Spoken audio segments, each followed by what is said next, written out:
Hi guys, this is Overlord of World of Tanks. Listen to the GameOverCast. It's tanktastic. Sorry. Thanks very much. It's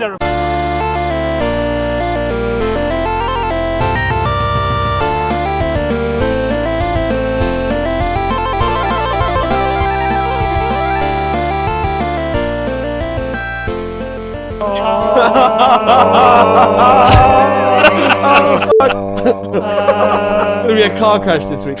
Hello and welcome to episode 68 of I'm saying 8 with a high rise because I'm not sure. 8? I'm going to go with 8. 68? Question mark? With me, your host, Radarhead. My co-host this week is Mr. Gibson. Nom nom nom, hello! Also this week, Jay Santamaria. What's up? Hello. Hello, and Ninazu. Hello. Hello, and joining us, special guest this week from Sarcastic Gamer UK, John Brady, or as most of you will know him as Yamster. Hello! Hello. You're our first Scottish guest.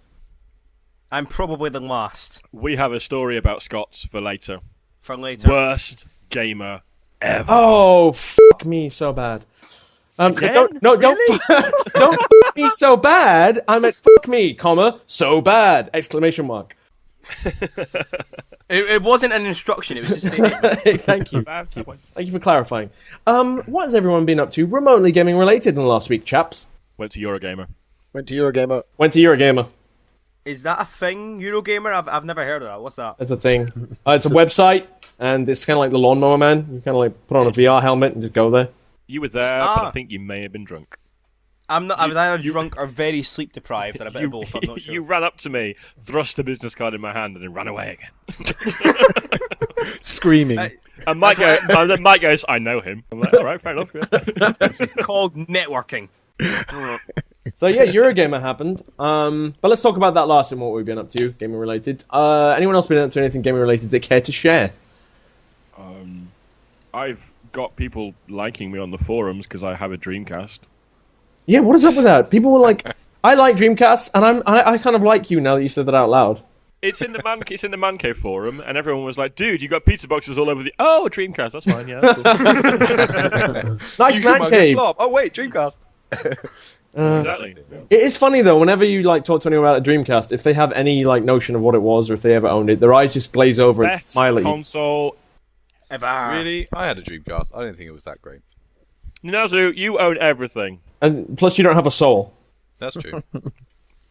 Not even a Dark Souls. Oh, that's terrible, dude. Really? Topical. Jesus. So, all right, let's just go straight to Eurogamer. John, did you go to Eurogamer last year? I was there last year, yes. And what did you think of it this year? I thought it was much better. It was, wasn't it? It was nice to have room to breathe, I thought, and not have to queue for everything all the time. Totally agree. It was slick and sexy this year. I remember just seeing the disappointed look on Jay and Gibson's face last year when we showed up at Eurogamer. I just looked at them and they were like, really? Is it? Do you know what? Last year, when Mike and I, we both went, and you'd obviously just been to Gamescom, and you were like, it's rubbish, and I went, it's not brilliant. And then we both went to Replay a couple of months later in Blackpool, and there was this amazing atmosphere at Replay, wasn't there? That everyone had brought their own kit along. It was a really community atmosphere. And whilst Eurogamer this year was nowhere near the same sort of community sense of atmosphere, there was a really nice atmosphere at Eurogamer this year, I found. It's like Had a vibe. It had a vibe. People were chilling out. People were playing games. Everyone, I didn't quite get into many conversations with random strangers, but I got into a few, and it was good fun. It's heading in the right direction. So let's go around the table. Ninazu, what did you think of it? I think it was awesome. Oh, wait. I had man flu. I wasn't going. No, you weren't there. Well, Jay, what did you think of it? Stellar improvement on last year. Frankly, it was more like because I'd never been to a game show before, so last year was like this year was just a lot more what I thought it'd be like. There was just loads more variety. There was just loads more of everything basically, and as Gibson says, it had a vibe to it, which was really nice. No, I said it had a vibe. Gibson just went, had a feeling. Felt kind of like, like how you had Jello in your mouth and you just kind of roll it around. Felt kind of like Jello. He didn't say that. Yeah, but I thought it. See, me and Gibson, we vibe. Do you know what else? Do you know what else it had? It had the Faisal girl from Wipeout. Oh, hi there, Faisal. Apparently, she was actually somebody from the development team, but I didn't believe that. Really? How could you work with her on a Monday morning after seeing? Because her she's dressed up not like that? normally dressed in a really skint tight flight suit. Or is that just how things are at Studio Liverpool? They all just turn up in flight suits every single day. That would be totally fucking awesome. I'm working in the wrong job if that's the case. I have to put it with my secretary, who, bless her, is not attractive. But anyway. What if she wore a Pfizer flight outfit? Would you like? Then I would probably vomit all over my files every 5 minutes for the rest of the day. She's about 60, dude. It's not cool. Hey, that's just ageism. Some people like that. I think she has a wig. I genuinely think she has a wig, but I've not been brave enough to try to push her over and see if it falls Ooh, off. steal it for me! I need it. Hang on. I've not been brave enough to push her over. So you basically, your hobbies are attacking gilfs, basically. Gilfs? She is. You never said she was a gilf. I did not say she was a girl in no way, shape, or form. She might have been an extra from the Witches film. I don't know, but otherwise. Good. And you hope she never hears this. No, this is the likelier. Joyce, I apologise. Joyce! Oh. See, the problem is you're giving too many clues here now. We could probably get an email to her quite easily. No, ain't gonna happen. Listeners, just in case you remember, Wilson used to write in all the time. We met up with him on Sunday. He's still alive. He just doesn't have time to play games anymore because... Is he still a whiny little bitch? Yes. Oh, God. And he knows how to, like, his speciality, it turns out, in games, we didn't realise before, is rolling. You give him a game that allows him to roll, Gears of War, Binary Domain, Sonic, any of them, really he will true. just roll and roll. It was hilarious. He was sitting in the chair, and me and Radar were behind him watching him, and then one of the QA testers for Binary Domain was also standing there as well. So he's like looking at this, and he's playing games for a living, and we're sort of staring at Wilson, and you can see the sweat start to appear on his brow. He's really shit himself going, I can't believe they're watching me. And then just went into a rolling frenzy. He just rolled everywhere. Didn't kill anyone, just rolled everywhere and then died. It was brilliant.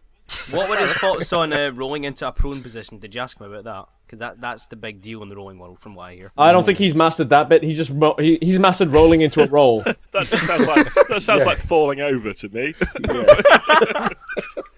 That's probably how it came about. I mean, some army soldier probably did a combat roll and fell and went, it's going prone. And it's just stuck ever since. Total accident. Yeah, It's going to exactly. be one of them podcasts. Okay.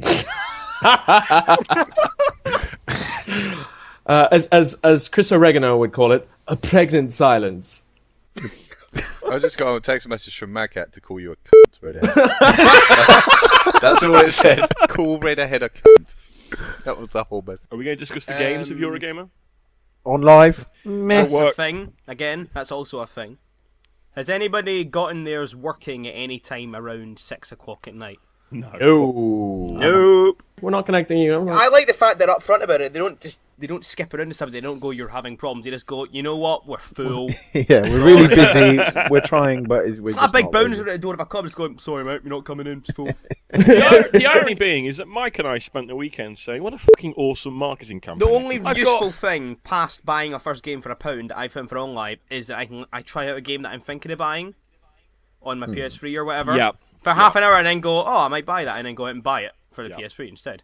I was actually quite surprised. I mean, it does work. That's the thing about the service. It works. I mean, I can sit there and play. I mean, I'm alright in my racing games. I can sit there and play it on like the highest difficulty and do fine. So it's like, I mean, I was expecting to have to turn it down because of the lag. Listen to him. I can play it on the highest difficulty. I'm going to. But the annoying thing is that it works. And I didn't want it to work because I was thinking, Don't give me an excuse to hate you. exactly. I was just like, come on, just be terrible. And it was just. I don't know. I think the thing about OnLive, I can see it really taking off if it gets bundled up with something else. Like for example, that you can see the box is tiny. It would be quite easy to incorporate that into like the BT's television come with a- package service. Or something like that. come with a puppy. Like just have the puppy and realize just come built with a into puppy. your- I've got a different image in that, but never mind. But anyway, Well, wasn't it That's a whole new game of Nintendogs. cloud-based puppies? sorry. Steam, cloud-based puppy. I was thinking more along the lines of integrating it into like the TV box, like BT's TV box, something like that. I think would work because essentially, as I think Radar and I were saying to each other, it's almost like Steam for people who don't have a PC. Do you know what I mean? It's like whereas if you've got Steam, I can't really see how OnLive gives you anything Do you know what I mean? I will tell you exactly why. I own a Mac. God. No, honestly, right? I mean, I have a load of games on Steam that don't work because there's no Mac version. That's all right, but you can draw pretty pictures, so it's all right. Yeah, I can draw very pretty pictures. Oh, that's goodness. Do you know, it's a true story. I've started with my new firm 3 weeks ago, and I walked in, and everybody in the building uses Mac, and I went, I'm not using one of them. And they actually had to go down to the basement and dig out the oldest PC in the world for me because I point blank refused to use a Mac. And I was How like, to no. make impressions. Yeah, I was like, no. How to look good in your new job? awkward. I I was like- refuse to be helpful and work. No, Exactly. no, I am not touching that white thing. No. I was like, First you we want had to me- you want raise me all the ceilings. Now we have to. Oh, that's funny. Cause I've got a special open air office on the roof, Jay, just for you. Yeah. Anyway, the one good thing that OnLive has going for it that nothing else can compete with is that it is upgrade free. So, like, unlike the Xbox 360 and the PS3, when the next generation comes, and unlike PCs where you have to potentially continually upgrade, OnLive will always be ahead of the curve. It's definitely ahead of the curve. That's the problem. It's come along way too Yeah, early. yeah, absolutely. It does have a fucking awesome function that if you do something awesome in a game, you press the record button and it records the last 10 seconds of your game, so you can then play it at any time. And also, what is really fucking cool is that you can log in. So say Mike's playing Space Marine or something like that, and I turn on live and I see he's online. I can watch Mike play in my living room. Not that I'd want to, of course. Yeah. Yeah, that's You voyeuristic little whore. Listeners, did you hear that point where you can record the last 10 seconds?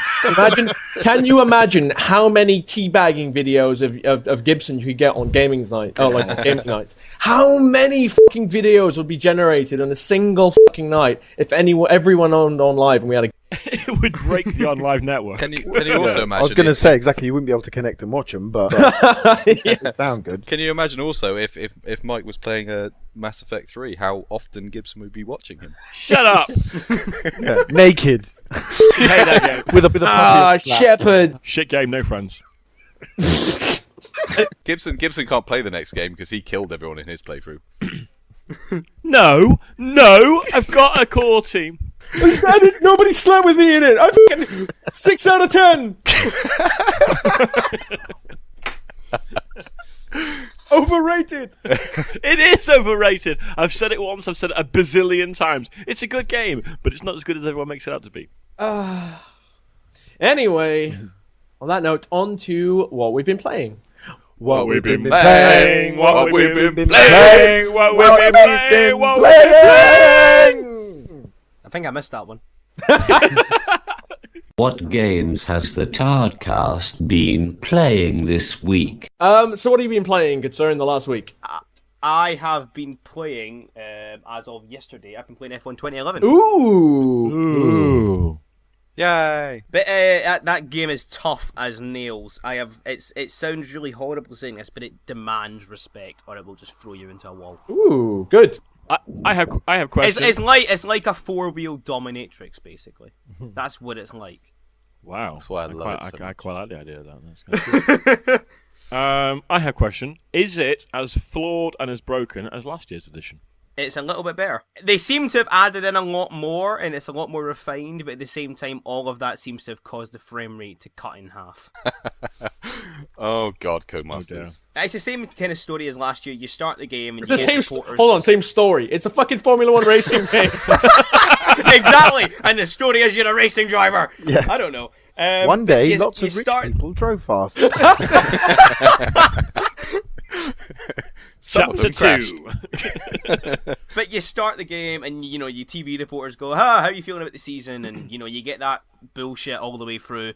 But the way that it throws you in, and you do your practice, your qualifying, and you crash your car occasionally, and that happens a lot. And then you crash it a bit more, and you don't finish any fucking races because you keep crashing. That happens a lot, by the way. It's just the most ridiculously complex game ever, because it throws you in, and the engineer goes, right, do you want to adjust your downforce? And you're sitting there going, what the f*** is downforce?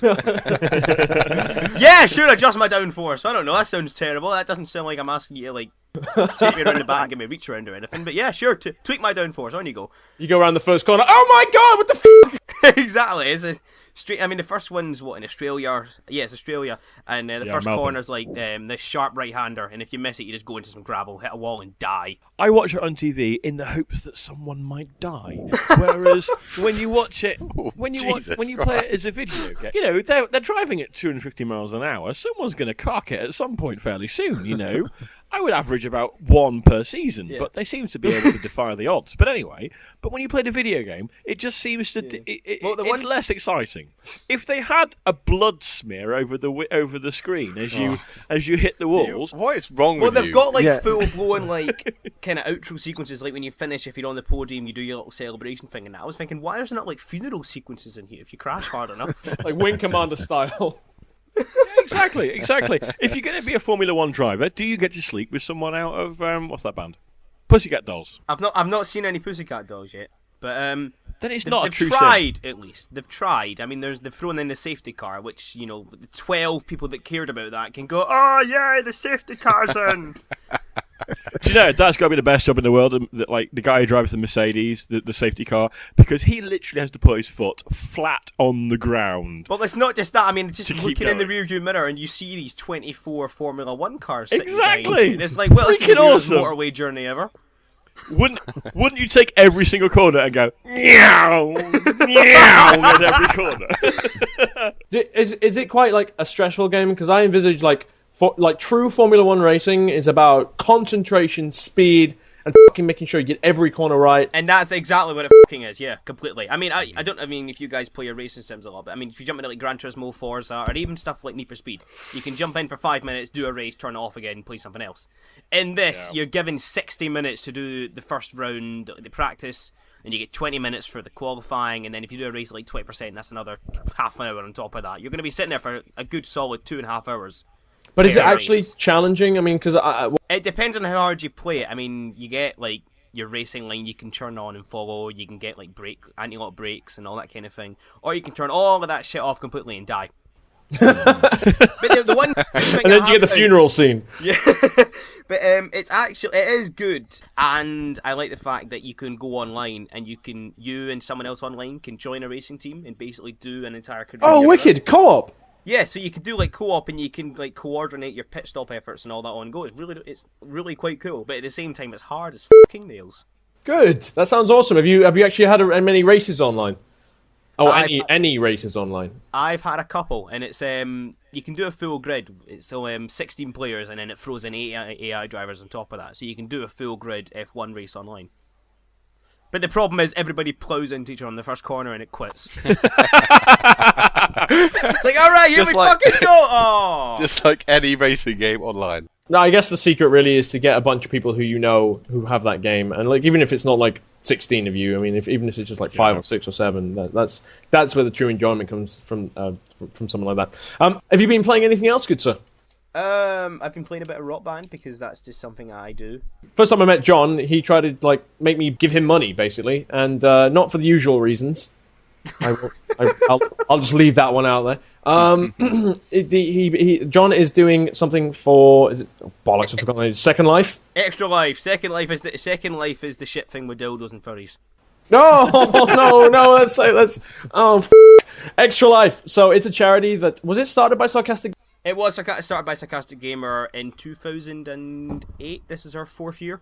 Yep, and it's been mentioned on the podcast a few times in the past. Extra Life is a 24-hour gaming marathon, and the whole point is you sign up, you choose a hospital. I mean, there's Gosh, Great Ormond Street, there's the Royal Sick Kids Hospital in Edinburgh, there's one in Bristol, one in Wales, and a bunch of them all over the world. And it's all, you get sponsored, you play games for 24 hours, and that's it. And all the money you get sponsored for goes directly to whatever hospital you choose, and it's all kids' hospitals.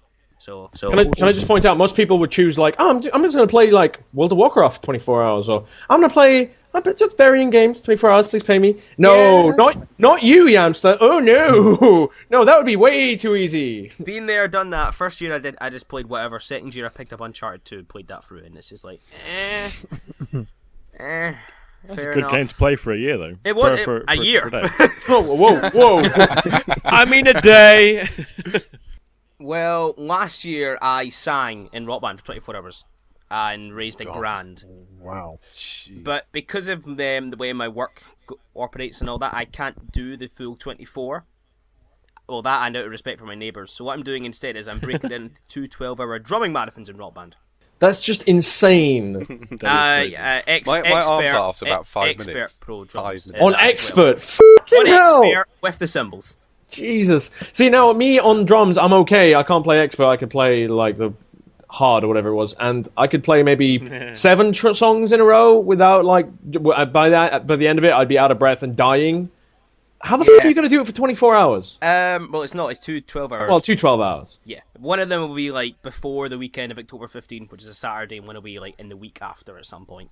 And they'll both be streaming on the net and stuff like that. So, but I've just actually been trying to get fit for it. Like, I don't do that. I don't know if you guys have heard of this thing called exercise at all. Is it familiar? No. Anyone? Anyone? No. Didn't think so. I've just been trying to get fit, and it's kind of working, I guess. I can play drums longer, so I'm just going to stick at that. But the best thing about it is a little company called Harmonix got in touch and said they wanted to back it, and they've given me some stuff to give away. Nice. Awesome. And you know the guys at Insert Coin Tees, they're also going to give me some stuff to give away as well, because they're also lovely, and you know I'm going to die anyway, so I might as well do a good deed while I'm giving t-shirts and drum kits. So. Insert Coin have also given us some stuff to give away on the podcast, but we'll come to that later. Ooh. Mainly because I haven't thought of a question yet for the competition, but never mind. If you had to insert a coin somewhere, where would you insert it? Ooh! Good question. No, because then people will just be like, in an arcade, duh. Yeah, but we'll do it on the Twitters, and the best answer will get the thing. Okay, the puppy. Yeah. But how can you put it in the puppy if it's in the cloud? I still think cloud-based puppies are the way forward. Aren't they called like sheepdogs? What? Now What is silence. I'm cutting that from the podcast. And the weird thing is, I kind of know where he was going with that. Oh, but you it's know what just I mean? such Like that Dulux dog thing with the big sheep, hairy head. cloud, sheepdog, yeah, cloud puppy. Get it? You're Get stupid. it? Get it? Oh my Leave. god, that was Dump. really bad. Anyway, John, mucho respecto, dude. How can our listeners sponsor you? They can sponsor me by going to www.extra-life.org/participant/Yamster. That rolls off the tongue. Yeah. It's a bit long. I should really get like a shortened URL. Or they can find me That's on what she Twitter at JohnFace, and it's spelled FAEC. And there's a link on there. Cool. We will make sure to put it on the forum, and we'll put the actual link on the actual website as well, so people can click on it. If you want to sponsor me, I will fucking drum expert for 10 songs. Wow! Wow, you are a hero. Oh god. Jay, what have you been playing in the last week? Okay, I have very briefly popped into the Battlefield 3 beta with Ninazu. That was fun. Great description. Well done. It's broken basically, and I sent the feedback back. It's broken. It's a bit. What do you? That's really useful. Imagine sitting at DICE and you just get an email saying, you received some feedback. What is the feedback? It's broken. Hey, DICE. Listen, DICE. they deserve it. DICE don't patch games for at least a year after they come out. We all know this. Well, I think the biggest problem is that people forget that it's not a demo, it's a beta. No, fair enough. But when you're crawling along the ground, and all of a sudden you crawl into the ground, and that happens a lot in war. Wait, and then you're lying there. Hello, Vietnam, anyone? Rat hole. You might have heard of them. Not a new concept, Jay. Listen, you know what? I'm not actually complaining because I was doing so crap beforehand that when I was actually underground and all these enemies were rolling past and I was just shooting them one by one, going, "This is brilliant." Can I just interrupt? My girlfriend's just come in and she's noticed that the washing basket is upside down, and that's usually a sign that I've put the cat in cat prison. She's not impressed. Because it's upside down and he was in cat prison, and I totally forgot about it. But he totally escaped. He totally broke out at some point without me noticing. No, it's cool. And the thing is, the cat will have been like, let me out. I'm not an animal cruelty person, I swear. He was looking at me funny. Anyway, Jay, what else have you been playing? I have had a go on. I don't know how to describe this. It's like a resource management game. I don't know. You probably have a better name for it. The Godfather: Five Families. There was a beta on that that's been out recently, and it basically. It's not my kind of game usually, but for some reason it's just drawn me in. And you basically just start off with a bit of cash, very little resources, and you slowly have to build up your neighborhood. And resource management sounds a lot like a spreadsheet game to me. And no, you it's say not. It's not. It's not. It's not my kind of game normally. You've got to like. You love the spreadsheets. You go to sleep with I like Excel Football Manager, and that's it. It's very not similar at all, in fact, to Football Manager in any way, shape, or form. But it's all right. It's good. It's early days, but it looks quite fun. And you sort of do the leveling up, build up your neighborhood, train your troops, build your HQ. You've got to build, steel mills and concrete mills and stuff like that to help all of that happen. And then, as you'd imagine in a Godfather game, they've called Five Families. You slowly sort of expand your territory, join crews, and then try and take out the other gangs and stuff like that. And so far, it's very early. I've played about 4 or 5 hours, but it's good. It's good fun. So when it's out of beta, I think if that sounds like your kind of game, check it out. It's decent. Am I the only one that thinks it's kind of weird that if you were living with these neighbourhoods and there's just multiple concrete mills springing up out of nowhere? I'd be like, well, this seems kind of weird. This seems kind of shifty. Maybe I should check this out. No, it's fine. I'll just walk on by. Yeah, it is a bit weird the way you sort of end up with 6 steel mills, 6 concrete mills, 8 restaurants. But on the plus side, you'd never run out of places to go for dinner. Oh, yeah, especially Italian. Oh, yeah. You want pizza? Yeah. Wait, you want to go there,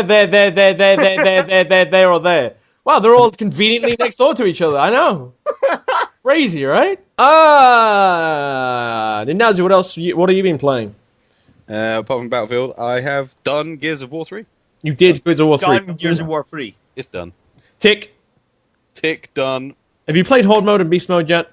I have not. You've not done shit! Ninazu, I haven't even seen you online, and you claim to have done Gears of War 3. Right, and yeah, I've completed the campaign with Mad Cat and with Lord Smurf, and it was very fun, and I enjoyed it a lot. Anyway, the other game I played while I was ill was Space Marine. I've done that too. I literally have done that. It's Space Marines! Space Marines! For the Emperor! Space Marines! I just thought I'd interject with that, that's all. What? That was John?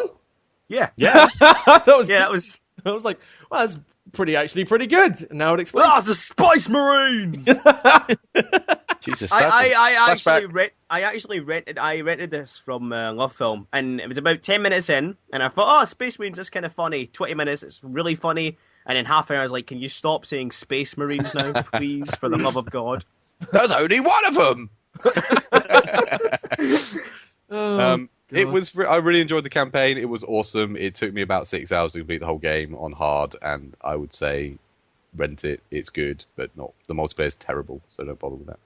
What did you think of the final? It was a bit disappointing in the final boss fight. I know the final boss fight was fucking awful. Yeah, that's the only thing that I've not reached really the end enjoyed. yet, but spoil away. I don't care. Well, no, it's the whole. I really enjoyed that whole game. I just thought it was lunacy and just very, very fun and sort of giggling, smashing your way through orcs and stuff. But and the 4 or 5 waves just before the final boss was good fun because it was quite difficult and quite challenging. Yeah, and it was the hardest bit of the game, wasn't it? Yeah, hardest bit of the game, definitely. And I was really struggling with that and thought, this is brilliant, this is great, and the boss is going to be nails. And it was rubbish. I mean, I don't want to spoil it too much, but quick time events just... no!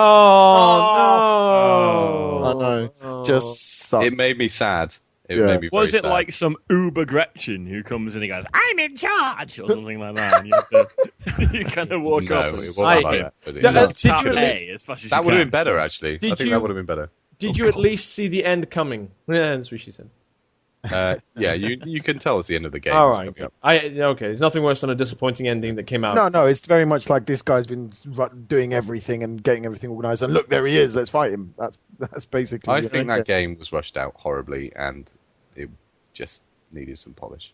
Yeah. It was rushed. I blame Gears of War entirely for that. Yeah, totally. It was Gears of War's fault. But to be honest, after playing Gears of War, I can see why they rushed out because Jesus, that game was shit compared with Gears of War. Yeah. Gears of War! Copyright Mike Barton. Thank you very much. Because you roll it out every other week. Hey, look, while I can, because in about 2 weeks' time, nobody will remember Space Marine. We were at Manchester's version of Comic-Con a couple of weeks ago, and Mike did that in front of a big crowd of people, and then turned around trying to get people to go, yeah, that was good. He was like, am I right? Am I right? And there was this silence.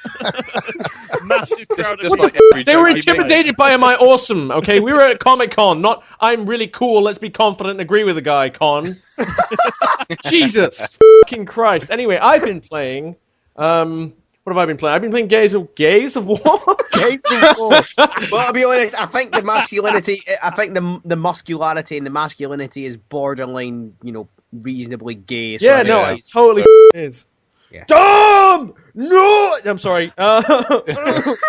It's so funny when Phoenix meets his dad. He's properly he doesn't call him Mr. Phoenix or his first name. He's probably Dad, Dad, Daddy, Dad. I did this thing, Dad, Dad. Every chance he gets to say the word Dad, it's proper. Dad, look at me, Dad. Look at me, Dad. I killed that one, Dad. Dad, did you see? Dad. I rode a Brumac. God, how many spoilers do you want to give away, Jesus? Jay sat there going, I hear this all day. You two shut up. So... No, I like the way last week they slagged the out of me for spoiling on the... I don't really... It doesn't... You f***ing did. Wait, I'm sorry. You get told your dad's still alive in the first 10 minutes of playing a game. It ain't a spoiler. Deal with it. If you don't know you meet him, he might be dead by the time you get there.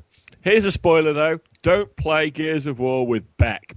Oh, my God. One of our listeners, Beck, you may know him from... Player ever. So he joins the game, and we're playing through on, fairly late, final chapter. PJ Blinger's around, so we pulled in, one of our listeners, and having fun. Get to the first wave of enemies as we're pushing forward. Beck dies. He doesn't just go down, he flat out, dies. Game over. Explodes jibs everywhere. Yep. And we're like, oh, shit, try not to die, dude. And then we, go back in, we're pushing forward, he dies again. And we're like, oh, seriously? And then we go forward, and he dies again. Has he completed the game? Yeah. No, don't spoil it. Anyway, so... No. I'm just saying, because you can set yourself... You can be on... Don't spoil it! Shut up! Shut up! Okay, I'll shut up. So, shut up! So we're pushing forward, and we push forward, and he dies again! And we're like... At this point, it starts getting funny, because it's 3 times in a row. He's, at the start of the level. So we push forward, we get to the next checkpoint, big hurrah, and we're we take one step forward, he dies again! And then we can push forward. But the thing is, he doesn't just die. He doesn't go down on his hands and knees and bleed out. He explodes into 1,000 pieces every single time. And so we're pushing forward again, and I shit you not, we got up to about the 10th time we had to restart the level because he died. And I'm not exaggerating. We're talking the 10th. But it was literally at the 10th time. I was all right, there is a line that he's about to cross where I kick him from the party because this is getting ridiculous now. At this point, he goes, "Oh, I wonder if I've got my personal setting set to insane." And once you complete the game, you unlock the next skill. You can unlock insane, and you can set it so your skill level is different from everyone else's. And of course, he'd set it to fucking insane. Idiot, all this time, just to be fair to him, it does it automatically. You don't choose it, yeah. Oh, well, that would fucking defend him. I'm defending him. Sorry about this, boys. I don't normally die this often. Sorry, John. Sorry. Best Argentinian accent ever. What the haggis is going on, laddie? What the haggis? What the haggis? Yes, that popular Scottish phrase. What the haggis is going on? So, anywho... I'm going to start using that. Look at the mess in here. What the haggis is going on? Next UK podcast, I'm going to throw in what the haggis at least once. Oh, I need to hear that. And then he comes back in on a hardcore, and the first thing he does is die. Expecting, all right, sweet, we're going to make some decent progress now, dies. Ah, fuck! Right, boys, sorry about that. Let's go. Thousands of pieces all over the place. All right, get out.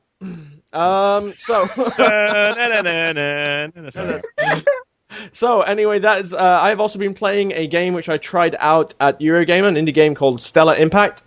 Awesome game. Yep. Well, it's still pretty awesome. It's free to play indie game. It's not free to play really. You can play the demo side of it free, and then it's €10 to buy it properly. It's basically a cross between Hon and World of Tanks and spaceships, which sounds awesome, and it is kind of awesome. Except, one or two of the ships are a little bit overpowered at the moment. It's definitely worth checking out because you can download like the demo for free, and the demo is like lets you try each one of the ships out, and unlimited time. You just don't get to like get loot and level up your ship properly. There is a downside. What's the downside? It's French. It is made by French. Racist. We go into because we played it first at Eurogamer, and we were it was recommended to us by again Santamaria from various different podcasts, and he said, "Oh, you should go and try this game." And we go over, and this guy who's there going, "Hello there, guys. My name is Pierre, and I created this game." And he starts talking to us about it, and at one point he says, "This game is like how you say the old-fashioned navy battles." And I wanted to say, "Look, Napoleon, fuck off. I'm in the middle of playing the game." He was the Frenchest French guy I've ever met, and I want to put you guys in a room with David Cage. That'd be even better. Oh, that would be f***ing awesome. The problem is, for anyone that doesn't know, he's the guy behind Fahrenheit and Heavy Rain. Yep. And at Eurogamer 2009, he was doing the developer sessions, like with talks on Heavy Rain. And nobody else at the time knew who he was from our site. And I said to him, right, guys, this guy's got a really funny accent. He proceeded to say consequences 5 times in like the first minute. Consequence. It's all right. Mike says like, semi. We've been racist about Spaniards, French, and Scots. So good, just ticking them off. And Welsh people. And Welsh people. Yeah, but that doesn't Welsh. that doesn't count. They deserve it. Is that just because we've been talking about sheep or what? No, just the accents mostly. I had a go about a French person. I know a French person. Now you've equated for Welsh people to the French, and you've offended them even more. No, we have a Welsh listener, and everything he says. We have like a bunch of Welsh listeners. Several Welsh listeners, yeah. You do, but one in particular, everything that comes out of his mouth is wrong. Every word. I'm going to cut that, you little spiteful little bitch, on your own time. He is anyway, moving swiftly on. So Stellar Impact is a lot of fun, and the ship slots have lots of different abilities, and they work together well as teams. Like, the ships complement each other well. So it is truly a team game, and it'd be great to get some... Sorry to interrupt. I have a question. Yeah. How many players can you have on either side? 4 versus 4, I think. It's the max. Cool. Or 5 versus 5. So it's 1v1, and that was good fun. But 5v5 would be even better. It gets manic, and there's like I said, there's lots of abilities. Like at one point, there was we had a 3-on-3 or a 2-on-3, and I had a teleport. Like one of my ship had a teleport ability, and there was like a line of torpedoes heading towards my friend, like my ally, and it was about to like rip him in two as he was trying to escape. And I like used my teleport ability to jump in between like him and the torpedoes, and took the entire line of torpedoes so that he like, and my shields like took the torpedoes so that he could escape, and I was just like acting as a shield for him, like as a physical shield as he got away. It was fucking awesome. You are such a hero. And is this when the guy went, he's refreshing to see someone who can play games? Yeah, the African, for some reason, the African guy had got in there and just like, it's good to see someone who can play my game. What was that accent? Look, let's admit, we're all shit at accents. Even John, I don't believe his Scots one. Oh, for f***'s sake. Anyway, so... It's the Space Marines, and that's about it. Space Marine! Space Marines! On to imminent releases! Releases! And now the Tardcast discuss the games being released right about now. Space Marine. It's already come out. Is anyone got any imminent releases they want to... FIFA 12. Yeah. Not interested, move on. I've had lots of people wanting to play FIFA 12. I know. And it is awesome. And I've played the demo and I liked it. Is that the tennis one? Yes. Yeah. FIFA 12. I love tennis. World of Tennis. It's the short name for it. It's out on Friday. Mine's already shipped. It's going to arrive tomorrow, a day early. Thanks, shop2.net. I love you. And listeners, that's yesterday. If you're listening to this on Friday, and today you're getting... I'm already losing to people online. Yeah. By the time you listen to this podcast, Ninazu's already getting balls shoved into his goal. Yeah. No, I wasn't being rude. Go f*** yourselves. We totally should have put the no swearing thing on for this show, but it's too late. What else is out? I can tell you what comes out today. Can I? You may. Because most people will forget this. On the DSi, it's the to celebrate the 25th anniversary. Today's the Wednesday. Wednesday, the sorry. 28th of September for my... Okay, well, this week then, to Right. celebrate the release, to celebrate the 25th anniversary of The Legend of Zelda, Nintendo have released for free for the DSi in the DSi shop the Legend of Zelda Four Swords Adventure. So does that make that the 4th old Zelda game brought out in the 3DS since March? I think so. No, DSi. Well, no, beyond because the shops are It'll be on the saying, 3DS as well. yeah. So that's It's on the 3DS. 4 old Zelda games on the 3DS already. Yeah. And this one is a very good one, and I have downloaded Yeah, it. Four Swords was excellent. Yeah, I can confirm it was free, and it's freaking awesome. Crisis 1 is coming Can out. I just say, Mike, you never asked me what I've been playing this week, but f*** you. I don't care. Hey, what have you been playing? Gears of War. Right, done. Also coming out this week on the 4th of October is Crisis 1 for the PlayStation Network and Xbox Live. Network? PSN? PlayStation Network. PlayStation. Crisis launches on PlayStation Network and Xbox Live on the 4th of October. Crisis 1, if you've never played it on the PC, Get it. it is fucking it's awesome. It's amazing game. probably better than Crisis 2 in pretty much every single Definitely way. better than Crisis 2. It's awesome. Open world, well, not a lot more open world, like much better graphics, to be honest. You know, because the city was amazing, but like the jungle is more amazing, and you can shoot turtles and throw them. Giant turtles, you can like lob them. They're fun, And you really do feel like an Uber ninja. and you can get eaten by a shark. And there's trees. There are lots There are and trees. lots of trees. We should have done the advertising campaign. Trees! Want them? We have a game full of them. Turtles Exactly. Crisis 1.1 update. comes Now with with a puppy. Sounds like a Pokemon game. Anyway, I'm going to mention Rage, which is out on the 7th of October. it's just out of the week, but I will accept it. Yeah! I'm a guest anyway. But actually, this week on Friday, after we are recording, is Ico and Shadow the Colossus HD. Oh my god, so many good fucking games. Alright, so Rage, by the way, listeners, is probably going to be fucking amazing. I just hope it sells well.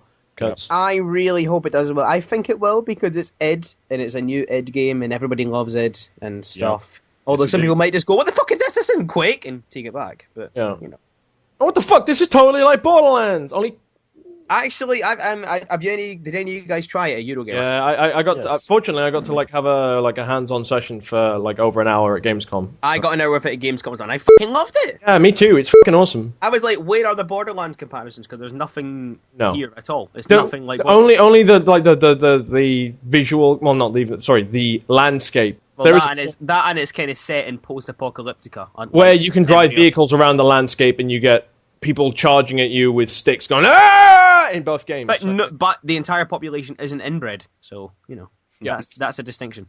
Indeed. And Can we see the Rage and raise it at Dark Souls? Oh, so Dark Souls is also out on the 7th. Pre-ordered. Mike has Which news contact. console? Mike, I think you can actually squeeze the news about that in now. Now, some of this week's gaming-related news. We were going to get Dark Souls on the Xbox 360. And for one reason and one reason alone, the communication. You know, we can join each other's party and play co-op. Because if any like listeners remember, we played Demon's Souls together co-op, and it required the fact that we played it on the PlayStation, but used the Xbox 360 to actually communicate. Which included having to come up with twiddle. Every 5 minutes we would twiddle at each other, so we made sure that consoles didn't power down from inactivity. And when they did, we came up with a way of we would dance in a circle on the screen in front of the other player, which would you'd be like, "What the fuck is he doing?" Dance around and oh right, yeah, of course, twiddle, and then you would turn your pad back on because you'd realize why he's dancing. So, turns out that they are implementing, or it seems like they're going to be implementing a boot system where if it detects that you're in co-op with, I don't think it even matters. Basically, if you're playing and you join an Xbox Live party chat, you get booted out of your game, and you cannot start playing a game until you've left that party chat. Is I'm that surprised just that Microsoft stop allowed you? this. It just stops. It just outright just stops you from playing if you're in a party chat. Yep. Clearly, they've never heard of Skype, right? Oh, exactly. Which is probably what we're going to do, or we're going to do the twiddle PS3 thing. We haven't decided, but we are now going to buy it on the PlayStation, more likely than not. But we'll see. I mean, that's annoyed me a little bit, but there's workaround, and I get why they're doing it. But you know what? People loved the co-op in that. They loved it. I mean, I know they loved it for what it was, but if people want to play it co-op, why stop them? Agreed. If players want that solitary experience, don't fucking force them to have it. I think it's simply because it's going to be easier to do on the Xbox, isn't it? At the end of the day. Yeah. But I think the same thing's going to apply on PSN as well. I don't think you can join a chat thing together on PSN.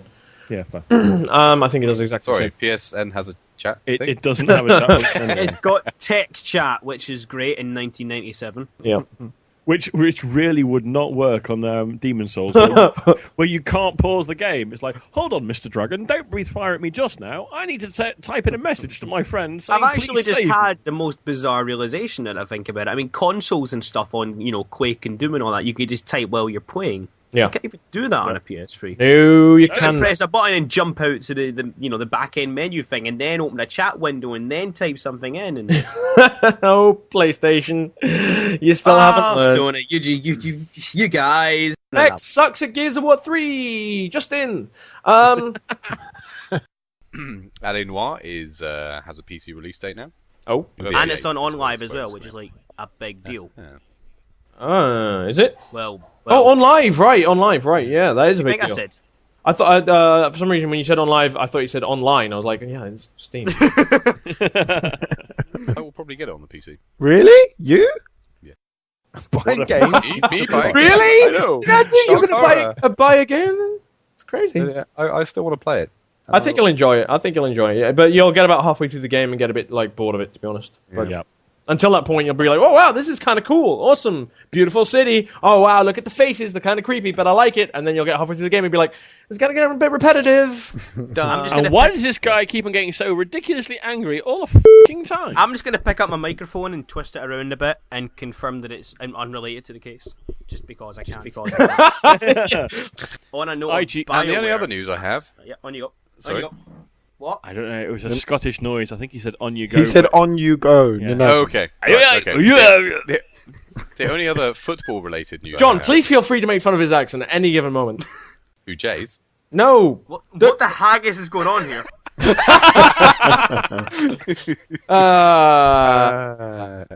Football related news. Football Manager 2012 is forcing people to activate on Steam. So this has caused thousands and thousands of posts on the Football Manager forum with people saying they're going to boycott the game because most people pirate this game. I think 80% of people pirated Football Manager 2011. Yeah, so everybody on that forum is a pirate. Probably. Yeah, pretty much. I'm delighted because they're doing it's it. fucking Excel with a different cover over the front of it, for fuck's sake. Yeah. Yeah, But to be that's honest, not the point. Microsoft Office, I still can't afford that shit. Football. So it's yeah. I mean, basically, they should just pick out everyone who said this sucks on the forum and ban them from ever playing games again. Agreed. Yep. IGN, a webpage that I do frequent every now and again, have announced they are playing Dark Souls for 24 hours and streaming the feed live onto their webpage. So you can see how many times they die in 24 hours. I just think that's quite amusing. I don't want to watch it though. Why would you want to watch a game you're going to play? I don't know, but I can only think of it. It's entertaining to watch people die for 24 hours. And What is it with you and people dying in games? It's like Formula 1, people should die. Seriously, just look at this, right? Over the past 12 months, when I've not been working, I've been really nice to people, and suddenly I've been. No, you haven't. I've been back in work. No, you fucking haven't. And I want people to die. Syndicate, the first-person version of Syndicate is going to be released in February. The latest stage of February. Money. 2012. Anybody? Anyone take the bet? It's going to be rubbish. I want it to be awesome. So It's do going I. to be I want it to be terrible. rubbish. It's going to be rubbish. I want it to be terrible. I want them to die and burn. Oh wait, I'm Gibson. Right, in that case, just to take the other corner, I think that's going to be Game of the Year. It's going to be fucking brilliant. Are you being serious? No. Oh. What the haggis are you on about? Of course it's going to be shit. What the hell? Oh, there's the title for this podcast. Anywho, The Old Republic got a release date. Yeah, so that's getting released on the 22nd of December. What the fuck? also like the after game support of that game, which is an MMO, is going to get great support while everyone's on holiday, right? Yeah, exactly. The Oh, people yeah, who work yeah, for totally. BioWare must be... Seriously, you're bringing this out right at Christmas. Are you And shitting me? Yeah, it's not like it's a game launch and servers go down in every game launch ever. Yeah, it's not like MMO launches are the worst launches ever, always. It's just, I don't understand. Did anyone see this? Modern Warfare 3's done this tie-up with Pepsi. Did anyone see that at all? When I'm keeping cool, is it some kind of like bizarre ad campaign? When I'm keeping cool in a war zone, I drink Pepsi. No, well, do you know what? That would be more understandable. What they've done is if you buy certain Pepsi products or Mountain Dew, Doritos, and so on, you get double XP while playing Modern Warfare 3 online. See that. Wow. Yeah. Oh God, really? Really, and they do it proper. The way only our American cousins can. They really do. Like if they do combos, so if you buy a giant Pepsi and a Doritos, you get 90 minutes of Modern double Warfare XP. 3, the game for fat people. Unfortunately, some bad news, Jay. Enslaved 2, which the guys Ninja Theory had said they were hopefully going to make a sequel for, they've officially shelved plans for a sequel. Oh, bollocks. I like that game. I know. And now on to Eurogamer interviews. We had an interview with a second interview with Guild Wars, the Guild Wars 2 team. They are very nice people, and it's a fantastic interview. We had some questions from listeners for it, so I hope you got your question asked in the interview. That game is going to be fucking awesome. Even Gibson was clenching at how awesome it was going to be, and he's a dirty console whore. Interview go! Sure. Colin Johansson. I'm the lead content designer on Guild Wars 2. Brilliant. Okay, well, from the outset, Mike's a PC gamer, I'm more of a console gamer, and the listeners of our podcast are kind of split down the middle. People are normally either one or the other. So, for the console listeners, can you tell us what is Guild Wars 2 in broad terms? Yeah, in broad terms, Guild Wars 2 is basically the combination of a whole lot of different core game concepts that a console gamer may be able to appreciate, put together into one massive game that you get to experience all of that within the game. Traditional PC MMO games, you buy the game, you get to experience a lot of different game types within it, but you have to pay a monthly fee for all the content that you're getting. Guild Wars 2 is unique in that you buy the game once, you get to play it for free forever, much more like a console game that they're used to. From a gameplay perspective, you have a personal story that your character gets to journey on, which is really like a amazing single-player RPG for a console gamer. The story that you're going to experience here is as good or better than anything you're going to find in any great single-player RPG. And the idea here is you create a character. When you create your character, you fill out a biography where you answer questions about who your character is. Did you grow up on the city streets? Did you grow up as a noble? Did you know your parents? Did you always want to join the circus? And based on the answers you give to those questions, those actually determine the storylines that you experience through the game. Wow. So every character you create can have a completely unique storyline from levels 1 to 80 that is completely different than another character. Right from levels 1 through 10, there are 15 unique storylines available in the game, and each of those storylines have branching in them that change the story and send them in different directions. So the amount of replayability and the amount of different stories you can experience is completely massive and is greater than anything you'll find in any console game. On top of that, there's over 60 feature films worth of recorded voice dialogue in Guild Wars 2. So the game has more massive recorded voice dialogue and more immersive gameplay experience than anything you'll find in any console RPG game. Now the next great part about this is you can actually bring all your friends along with you to experience your personal storyline, and you can go along with them and experience theirs. And the storyline scales, so the number of players you bring with you, the more creatures there are to fight, the harder the bosses to get, to take into account the number of players that are with you. So it's always balanced based on the number of gamers you got with you. So the idea here is you're basically playing your absolute favorite single-player RPG, but you can bring your friends along with you to experience everything and play it as well. Now that's just one game tucked within Guild Wars 2. Then there's this giant open-world component to it, which is like playing your favorite sandbox game, where you literally go out in the world and explore and discover everything. And as you're exploring and discovering and continuing between steps in your personal story, there are dynamic events that happen in the world. And dynamic events are events that can randomly occur in the world or can be created by players in the world based on actions they've taken. So, for example, maybe you pick up a big stone in a cave, and when you pick this stone up, you actually release a creature who is trapped underneath the stone. And the creature comes out and he grows into this huge boss, and he starts rampaging around the world and tearing up parts of the world. And all the players in the world actually experience this together. And these events change the world for everyone and branch based on if the events succeed or fail. So, for example, you may be out in the world exploring, and you see an army of centaurs that come marching in to attack a town that normally you've seen this town as a safe place that you can buy at. And all of a sudden, this event goes off to defend the town against the centaurs. And if players don't successfully defend the town, the centaurs will actually take it over, and they will permanently hold that town until players band together to take it back. And if the centaurs hold the town, they're going to start spreading out the map and attacking other places and taking control of those places. So there's events like this going on everywhere in the world. So every single time you log into the game and you play in our world, you're going to experience unique and different things out in the game world. If I can interrupt you, I've actually got some of the questions there. Absolutely, yeah. I could go on for 10 more minutes about all that. So, I haven't even talked about PvP. Exactly, right. So what I saw of the underwater, which not all people might be aware of, is that it's not like underwater in any other game. It's more like being in space almost, from the looks of it. It's not, you're not having to go up for air, it is a 3D environment when you're doing battle. How will the pets, how usable will pets be in that situation? Will they still have the same skill set, or will they change to vary underwater combat? Or yeah, so pets are fully playable underwater, and the way the ranger pets work is you have 3 different pets that you can pick from in your pet stable. And at any time when you're outside of combat, you can swap the pet that's running around with you. I see. Some pets can only go on land. Some pets can go in land and in water. That's the majority of pets can go in both. And there's some pets that are underwater only. So, for example, you can have a shark pet. When you jump down in water, you can tell your bear to bugger off, and he'll go swim away. And you can call your shark out, and the shark will swim in and start following you around. Cool. And they actually have, the guys who can go in land and water, have skills that work in both areas to take advantage of that. But the pet mechanics fully function entirely underwater, just like they do on land. And you actually have new skills that come available to you as a ranger that you can use underwater that combo with your pets in different ways to take advantage of that full Z-axis. Can you customize the pets at all?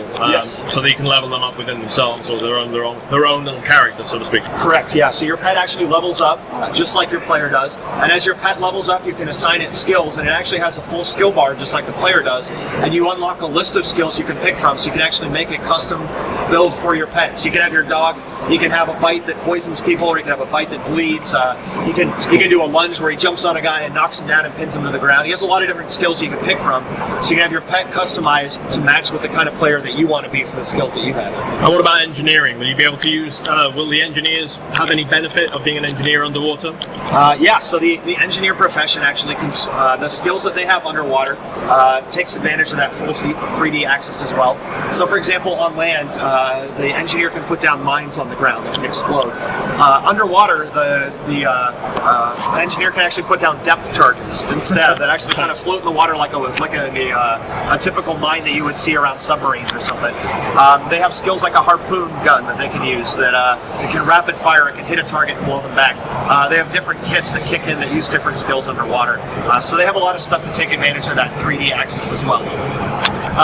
Going forward, obviously, because of the pay model in Guild Wars 2, what you find in other MMOs is that obviously not all the content is paid for content. The release patches, which might open up a new area, but obviously you're paying for it anyway because you're paying monthly fees for it. So in a way, none of it's free anyway, but it's content you're not paying extra for unless it's a full-blown expansion.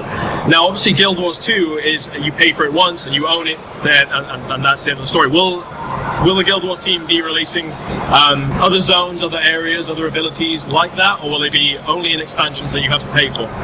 So yeah, that's actually something that, over 7 years of Guild Wars 1, we've had a live team fully dedicated to constantly keep adding free content to the game. We've added tons of free dungeons. It really is free rather than, Yeah, and we're going to do actually even more of that in Guild Wars 2. We're going to have in Guild Wars 2 a massive live team fully dedicated to supporting the game from the first day the game comes out. That will be constantly adding new content to the game, both free content and new content through expansions and through stuff that you can get through our online store. But we're going to add a ton of free stuff to the game. Does it include weapons, pets, areas, or? We haven't finalized exactly what all stuff is going to go in what areas, what will be in expansions, what will come in content, free content packs. But the idea is that, we want to make our players feel like they're getting as much for free from our game as they're getting from any other game that they have to pay a monthly fee for. That's really important to us. And what about the level cap? Have you guys decided whether you're going to be increasing the level cap in future expansions, or? Yeah, the level cap will be 80 on the initial release of the game, and we absolutely would increase it further into the game. Probably through expansions is the most likely place we would do that. Fair enough. In the original Guild Wars, I'm told that when there was an area, even without any combat, when there was 100 people, it could get laggy, a bit choppy. It wasn't really designed around having so many players in one place. Obviously, Guild Wars 2's got a much bigger scope, and I've seen it in action with hundreds of players, well, about 150 players versus a giant dragon in one of the open area demos at Gamescom. So I take it you're able to deal with a lot more players in one area at one time. Yeah, absolutely. I mean, if you look at the footage live from Gamescom, where there were 150 players in one area fighting a dragon, the frame rate holds up. There's nobody lagging all over the place. The game runs smoothly. There's video footage all over the place out there showing that happens in the game, that it works, and that everything runs just fine. And so absolutely, we built our server structure to support that kind of gameplay. And we're going to continue to refine it and make it run even better by the time the game comes out, to have hundreds of players running around in an area together. We have a part of our game is our open world PvP, where it's literally hundreds or thousands of players running around in these maps fighting against each other. And we need to have the game be able to support that and look good to make that really run well. So that's very important to us. Cool. Little technical questions. In other MMOs, you can show items to people, and obviously items are very important in Guild Wars. It defines what your character specializes in, really, doesn't it? I mean, it's all about a lot about the abilities, but always about the equipment in every game. Are you able to link your items, say in another MMO? So you right-click link, and it shows everyone what item you have. Are you having that from the get-go, or? So we don't have anything like that in right now for the demo. It's certainly something we would look at doing for the full release of the game, though. Yeah. Okay. And I hate to ask this question, you have variable grades of weapons, obviously. You'll have basic ones which you'll be able to build at low levels, high level powered ones that are very rare. Are you having a color coding system in that? Yeah, we do have a color coding system. And it's actually in the demo right now. Oh, okay.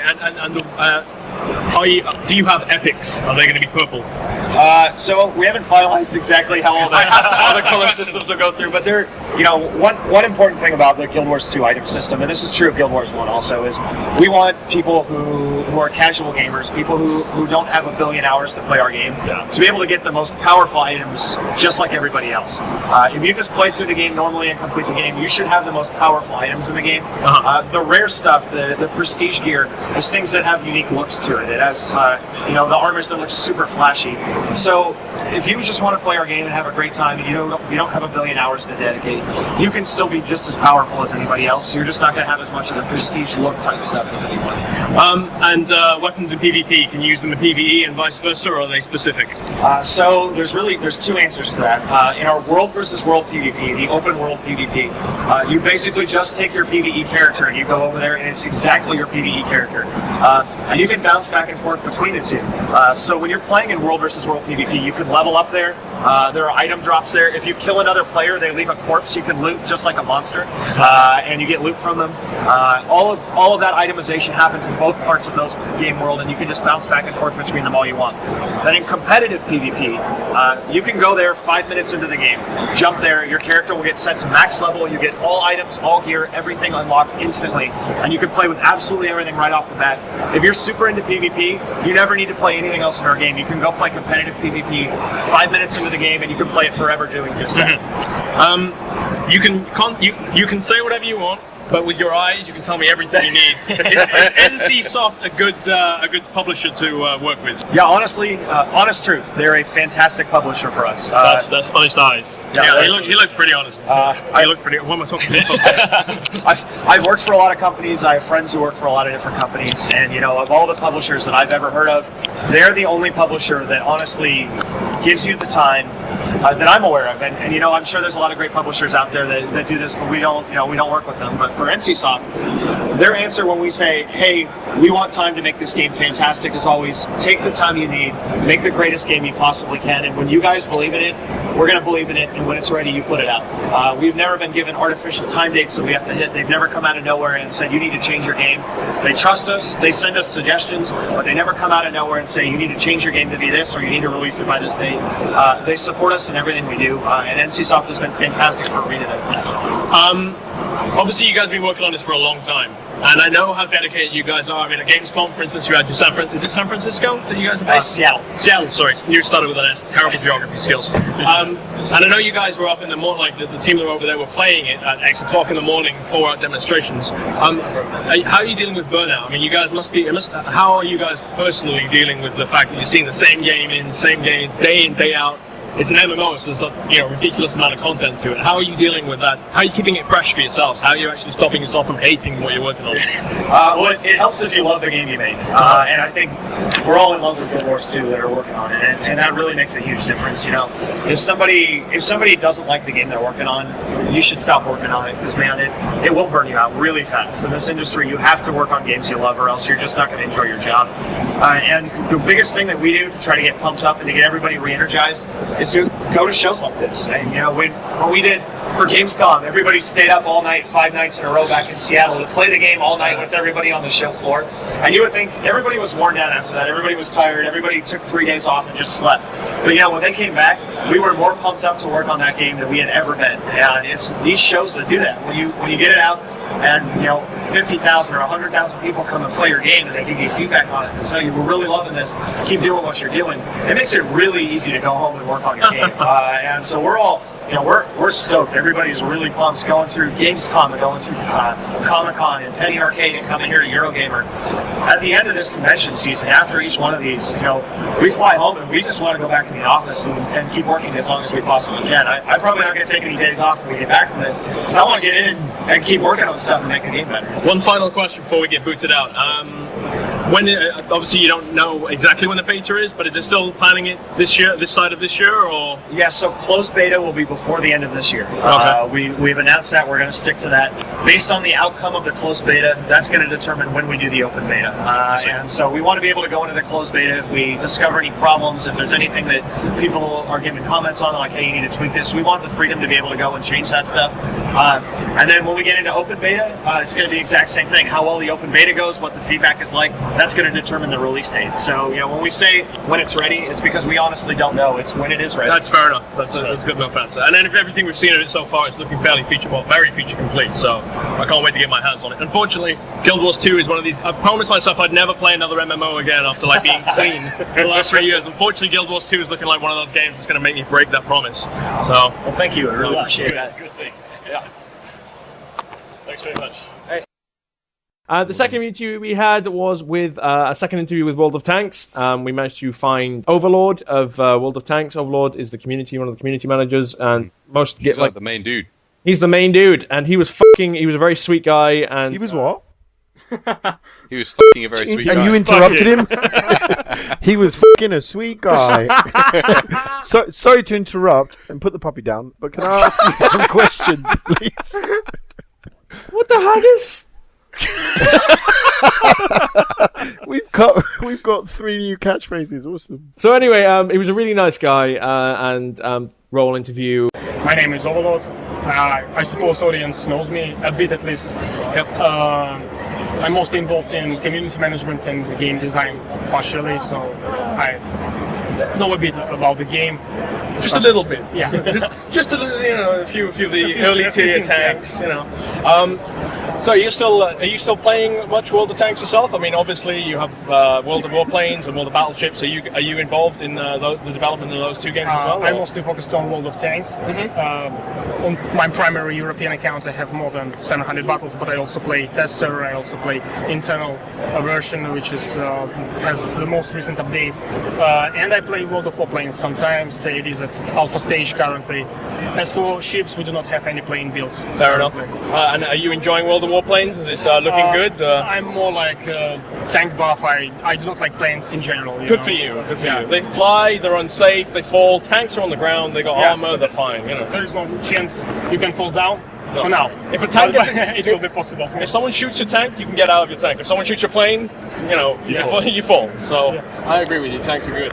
So in World of Tanks, it's still obviously new tanks are being released all the time, and you've got the French tree, which I keep seeing is alpha. The final version will be approximately the same. There will be a very slight difference between alpha tree and the design philosophy behind the French tanks. Are the French tanks more maneuverable and more of a dogfighting tanks, or are they more balanced like every other tree? Or yeah, they have their own unique features, such as automatic loading, cassette reloading, as we call it. You'll be able to fire 5 or 6 rounds in succession with very little gap, and then it will take you up to 40 or 50 seconds to reload. They will have oscillating turrets. They will be maneuverable, but the armor, of course, will suffer, and top tier heavies will have like 100 or 120 millimeters of front armor, of course. Okay. What's your favorite tank in the game?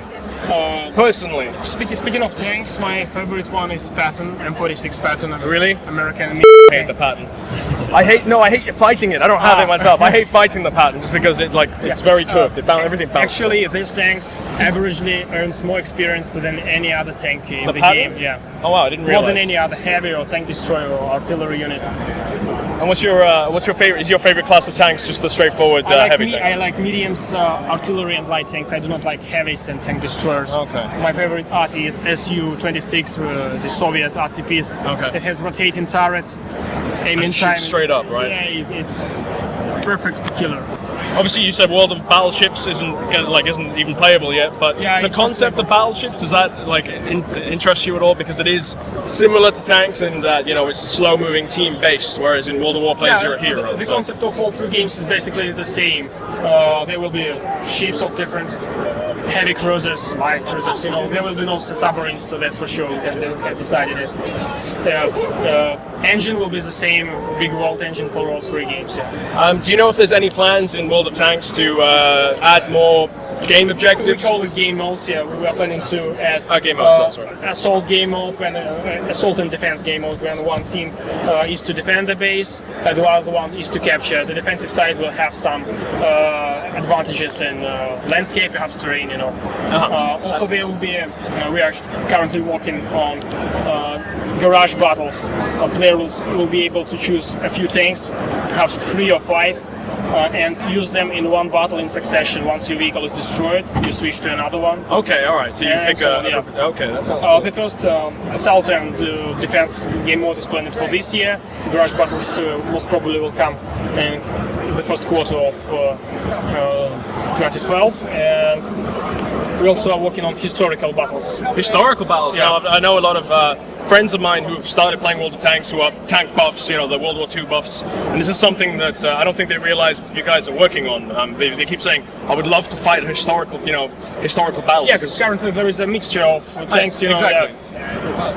In historical battles, the concept will be approximately as follows: each team will get a number of points, and each tank in each setup costs a particular number of points. So you have difficult choice either to grab a few very powerful vehicles like Ferdinand's, or just to spend your points on more light tier tanks like Panzer IV or something. Yeah. Okay, so you have points to distribute. And there will be, of course, a bit like Mech Warrior. There will be, of course, restrictions on a particular tank type, particular module setup. Okay, good. According to real life historical, of course, restrictions. Yeah. Thank you very much. On to the new section, which is... I'll do it. Go on, Gibson. As we said last week, we decided we were going to, on spur of the moment, we decided last week we were going to have a new section to the forums called Ask PJ, where you can ask PJ Bling any question you can possibly think of. It doesn't have to be game related, anything. And PJ Bling, without any editing from me or Mike or Ninazu or Kenichi or any of the other administrators of the forums, will answer your question. Bloody hell, what a success. There are some questions there which are very strange. I'm going to read out some picks, and I'm sorry, listeners. I will from this point going forward, and this includes ones that I might miss this time.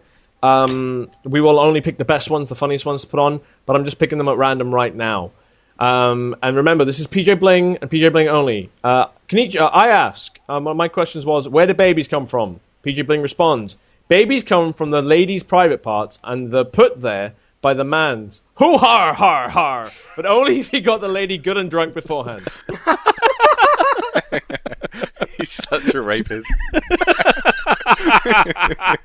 Rogue asks, will I be hit by the satellite that is currently on a collision course with the Earth? PJ Bling answers, yes.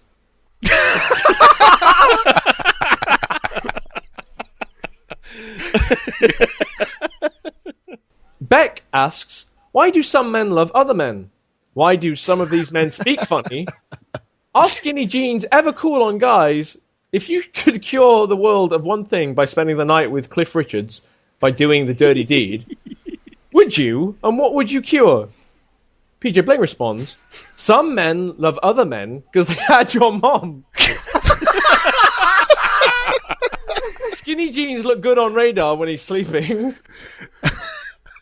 I would sleep with Cliff and I'd cure your mom of the rash I gave her. P.S. They speak funny because they are mentally scared from sleeping with your mom. Beck responds with just a gif of someone just looking very scared.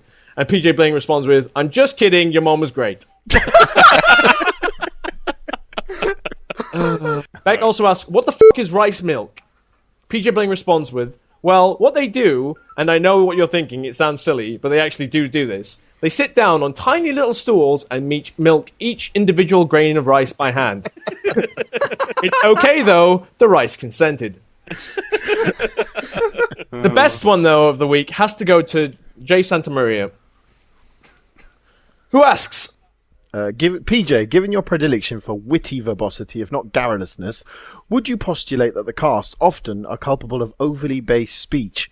And further, that if such habits do indeed die hard, what castigation should be devised that is suitably severe, yet in the spirit of gay levity of the podcastogram? All right, listeners, you all know PJ Bling, and you're aware he's dyslexic, and he has a fun way of talking about things. He does not use big words. His response goes as such. And I don't know what anyone else is thinking, but I expected it to be a one-word answer. But it is not. My good sir, you presume that I am a man of good levity and humour, when in fact the truth is so much more profound. I am in fact a little introverted and would often be more mirthful if left to my own whimsical fantasies. To which I responded... to which Ninazu said, yes, he can. To which PJ Bling responded, yep, follow the red brick road to the land of cotton wool and go see the wonderful wizard of Maybe he can give you a heartening and Jay some courage.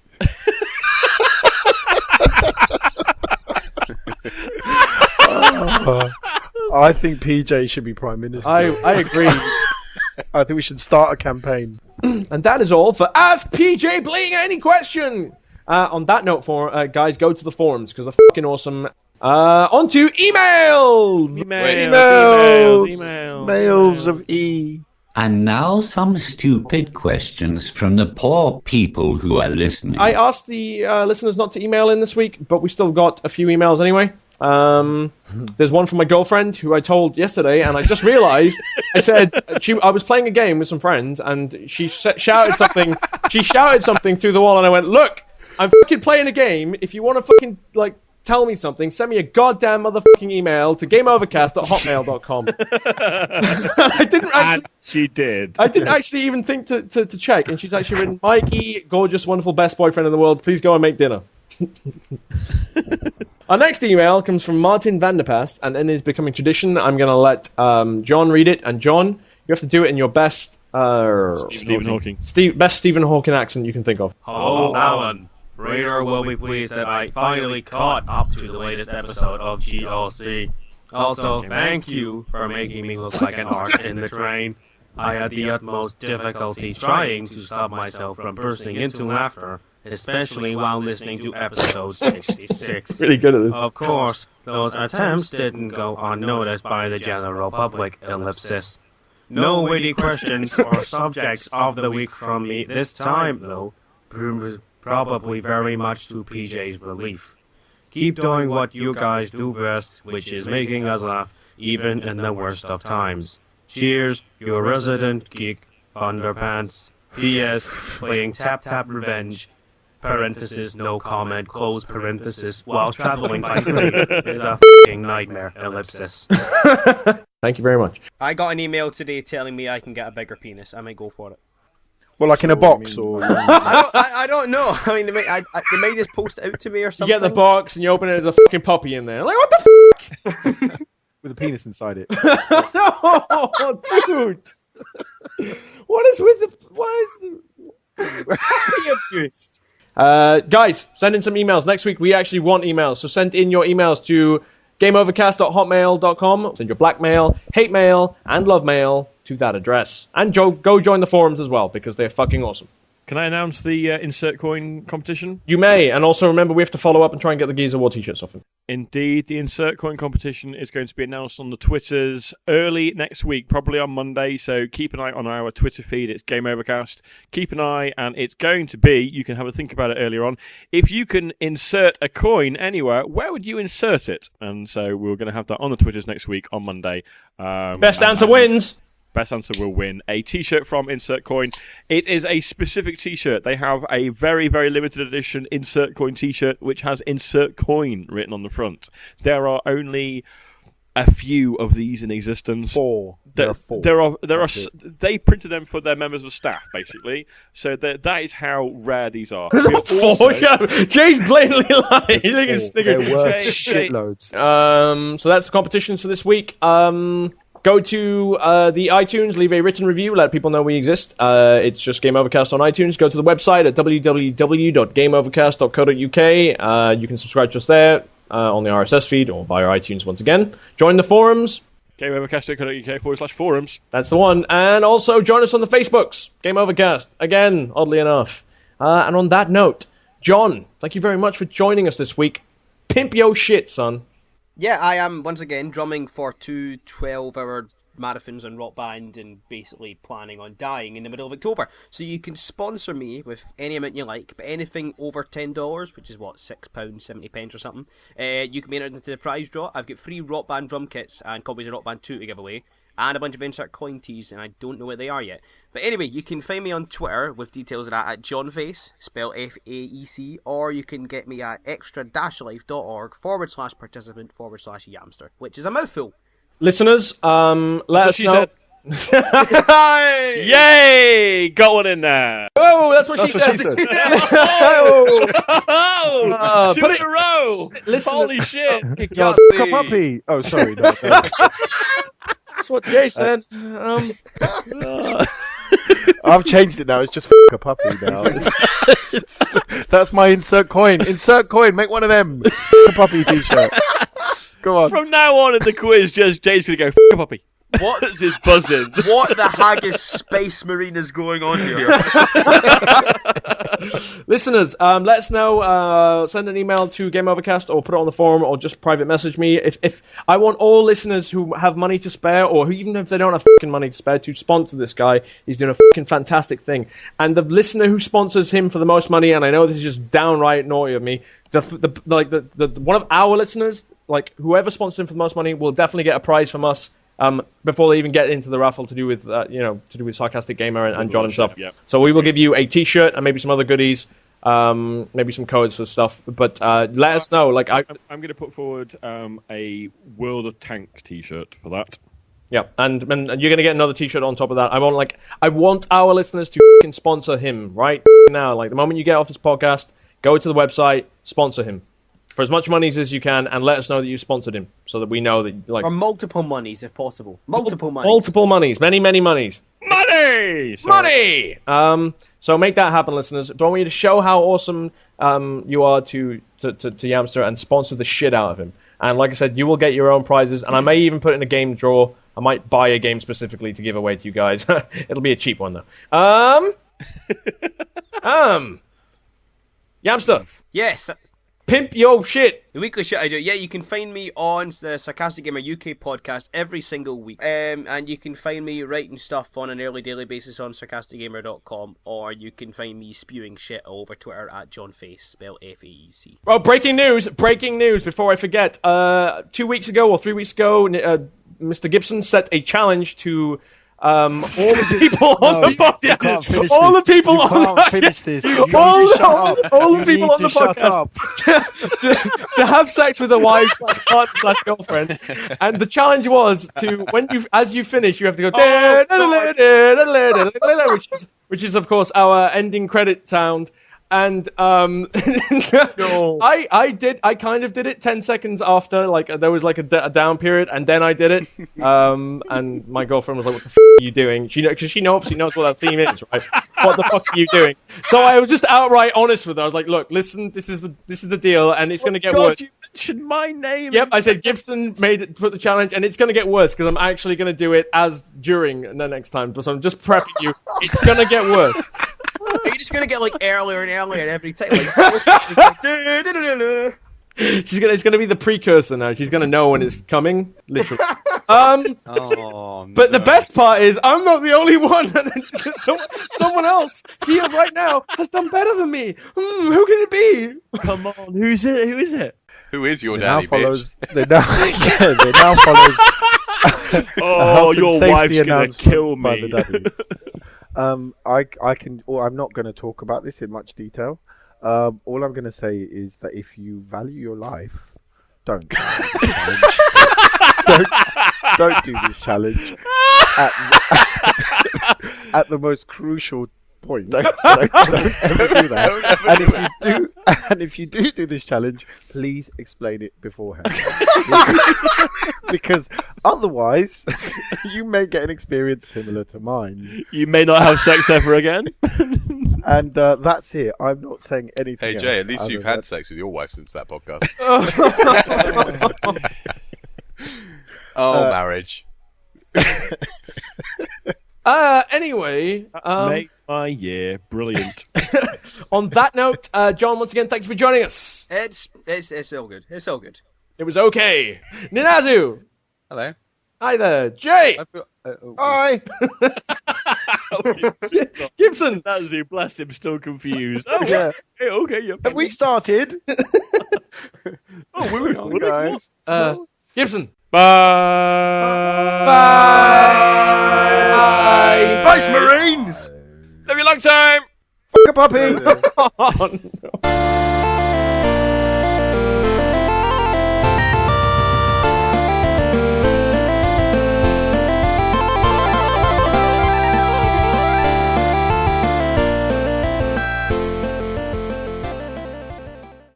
Oh, no. I've just realised we rolled out the A team this week. That's why it's so much fun.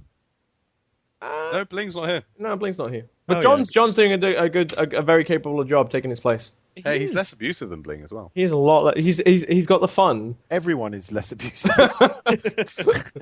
Adolf Hitler was less No, abusive. I knew you were going to say that. Oh. It always comes back to that guy. Why would you? There's two things about German. Hitler. There's Well, two- Half the fucking podcast slagging off other nations, and then who are we mentioning again? we have a meeting about this every week. No more Hitlers. He was just misrepresented. This You're week, just lucky yes. PJ's not here. Yeah. It'll be worse. Right. I am FX! That's gonna edit. FX! Yeah, exactly. Welcome to more things we can't put in the podcast. For tea this week. God, for tea this week, I'm eating sausage tikka masala because I have no chicken in. Sausage tikka masala. Shit, man. Even when I was a student, I would have turned my nose up at that. Fuck's sake. Yeah, but you're a Is what Gibson. Who has sausage tikka masala? Gibson. shut up, guest. I don't even have a name anymore. It's just guess. This You're week, just lucky yes. PJ's not here. Yeah. It'll be worse. Right.